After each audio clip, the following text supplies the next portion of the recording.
இவருக்கு ஏற்படுத்துவாயாக. இவரை சொர்க்கத்தில் நுழையச் செய்வாயாக.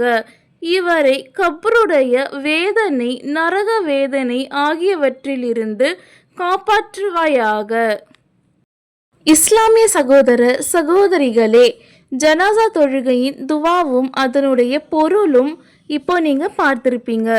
அதனுடைய பொருள் கேட்டு யாருக்கெல்லாம் மனசில் தோணுச்சு, வாழ்க்கை இவ்வளோதாங்க, பெரிய பெரிய பங்களா, வீடு, காரு, பணம் எவ்வளோ இருந்தாலும் நம்ம எதுவுமே எடுத்துகிட்டு போகிறதில்ல.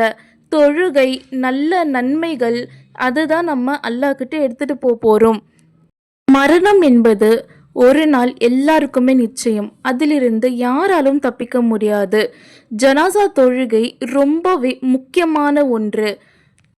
அல்லாஹ்வுக்கு பயந்து இந்த வாழ்க்கையை வாழுங்கள். இதே மாதிரி இன்னொரு வீடியோவில் சந்திக்கலாம். இந்த வீடியோ உங்களுக்கு பிடித்திருந்தா உங்கள் குடும்பத்தினருக்கும் உங்கள் நண்பர்களுக்கும் இந்த வீடியோவை ஷேர் செய்யுங்கள். அவர்களும் இந்த துவாவின் பொருள் பற்றி தெரிஞ்சுக்கலாம். அதுவரை அல்லாஹ் ஹாஃபிஸ்.